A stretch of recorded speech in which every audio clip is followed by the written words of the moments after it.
Kesempatan menjadi finalis program penghargaan Wirausaha Muda Mandiri tahun 2009 ini. Karena akan ada banyak perubahan. Salah satunya adalah penambahan kategori bidang usaha yang diperlombakan. Nah, ini tentu saja kesempatan untuk menang menjadi lebih besar. Dan berikut sahabat muda, kita dengarkan pendapat dari pengusaha nasional Institut Ciputra dan pakar manajemen Bapak Renat Kasali berikut ini. Sangat perspektif karena Indonesia sudah sangat membutuhkannya. Sehingga dimanapun kami datangi, dimanapun kami berbicara, mereka menyambut dengan gembira sekali. Seperti satu bangsa yang sedang dahaga, tawarkan sesuatu yang bisa menunjukkan bangsa terus semua antusias. Jadi besar sekali. Kami senang sekali, kami gembira sekali. Sambutan yang begitu hebat. Prospeknya luar biasa hebat sekali. Karena seperti seorang yang sedang kelaparan, sedang dahaga, tawarkan makanan dan minuman. Jadi disambut dengan antusias.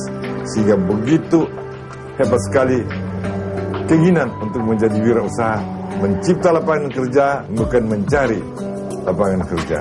Kontribusi dunia wirausaha di Indonesia masih rendah sekali, karena jumlahnya baru 400.000. Kita butuhkan 2%, jadi 4,4 juta, padahal kita baru memiliki 400.000. Sebagai bukti, Singapura sudah 7%. Negara maju adalah seperti Amerika 11%. Jadi masih rendah sekali. Sehingga pendapatan kita per kapita baru 2.200. Singapura 15 kali lebih banyak, yaitu $37.000 per tahun. Jadi masih rendah sekali. Prestasi pengusaha muda makin besar, makin banyak, tapi masih jauh daripada diharapkan.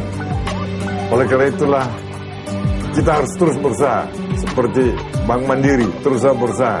Itulah usaha yang baik sekali meningkatkan minat mereka, partisipasi mereka.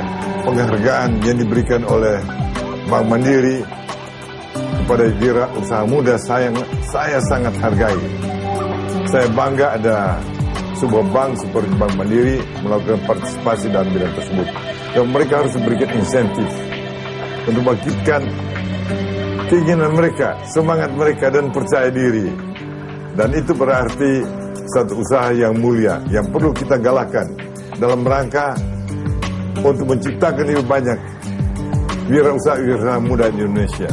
Kekayaan alam yang telah diberikan Tuhan Yang Maha Esa kepada kita harus kita olah menjadi suatu barang yang bernilai tambah untuk bangsa Indonesia.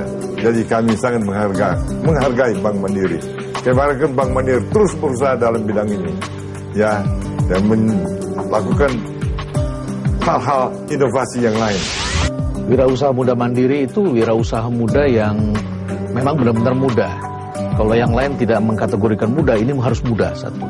Dan yang kedua, karena mereka berpendidikan, maka bisa membantu kampus untuk melakukan transformasi bahwa orang-orang yang sekolahan ini juga bisa berbisnis. Karena sejak bukunya Robert Kiyosaki terbit, itu seakan-akan ada yang namanya rich dad. Bapak yang kaya itu yang nggak sekolah. Jadi kalau mau kaya nggak usah sekolah. Dengan kata lain, kalau mau bisnis, jagoan bisnis ya nggak perlu berpendidikan. Ini keliru besar. Karena kalau orang-orang yang sekolah itu justru dia bisa berpikir sistematis, bisa mengembangkan usahanya dengan baik. Asalkan dibantu transformasi. Nah, karena mereka adalah orang berpendidikan, maka otomatis mereka memikirkan naik kelas. Naik kelas bagaimana tadinya dari usaha kaki lima, kemudian punya warung, dari punya warung, punya toko, dari punya toko, kemudian akhirnya dia punya industri, berkembang. Bahkan tadinya dari lokal menjadi internasional. Ini keunggulannya wirausaha muda mandiri. Dan di wirausaha muda mandiri bukan cuma sekedar dipilih, tetapi juga ditrain, dilatih, dikembangkan, dikasih jaringan, sehingga otomatis mereka bisa berkembang. Ini yang tidak banyak dilakukan oleh pihak-pihak lain. Sekalipun wirausaha muda ini sekarang jadi rebutan di mana-mana, tapi tidak bisa hanya sekedar diberikan label, dikasih word. Nah, Bank Mandiri ini melakukan hal yang spesifik, yang khas, yaitu membantu mereka untuk tumbuh, berkembang, dan naik kelas. Saya ingin mengajak Anda untuk berwirausaha. Jadilah wirausaha sungguhan, tapi jangan jadi sekedar wirausaha kaki lima saja. Karena kita semua harus tumbuh, harus berkembang, siapapun Anda. Maka ikutilah wirausaha muda mandiri, ikuti, latihlah diri Anda, dan jadilah wirausaha yang tangguh. 20 tahun ke depan, Anda lah yang memimpin bangsa ini. Dan sekarang saatnya untuk mengucapkan selamat untuk pemenang ide kreatif episode minggu lalu. Ini dia pemenangnya.